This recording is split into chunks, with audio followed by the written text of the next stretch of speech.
घर तैयारी ପାଇଁ ମିଳିବ 2,75,000 ଟଙ୍କା। तुरंत अकाउंट को आसीबो टंका। जानन्तु किपरि करिवे आवेदन। गरीब और पछुआ वर्ग को घर खंडे जोगाई देवा लक्ष्य केंद्र सरकार जारी करिसेंती प्रधानमंत्री आवास योजना। 2014 मसीहा मोदी सरकार आसिया पर 2015 जून मासरे एही योजनार शुभारंभ करथिले। ग्रामांचल सहित सहरांचल रोथुवा गरीब श्रेणीर परिवार को मध्य एही योजनार आवास जोगाई देउछंती सरकार। एही योजनार केंद्र सरकार हिताधिकारी को 2,25,000 टंका जोगाई देउछंती।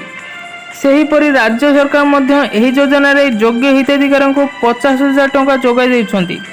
तेबे एही योजनार लाभ उठाइबा को चाहूतिले हिताधिकारी को तुरंत आवेदन करिया को हेबो। एही योजनार केउ माने लाभ उठाई परिबे एवं किपरि आवेदन करिवे ताहा आज मु आपनकु जणाई देबी। एही स्कीम रे ग्रामांचल पय 25 वर्ग मीटर एवं सहरांचल पय 30 वर्ग मीटर जगह रे घर तैयारी पय केंद्र सरकार आर्थिक सहायता प्रदान करूछंती। एही योजना रे लाभ उठाइबा को हेले परिवार रो वार्षिक आय 3 लाख टंका रो अधिक होई नथिबा आवश्यक।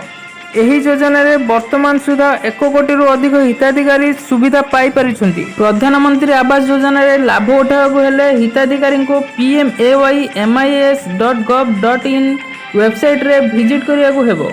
होम पेज रे PMAY ऊपर क्लिक करी समस्त आवश्यक दस्तावेज दाखल करिया को हेबो।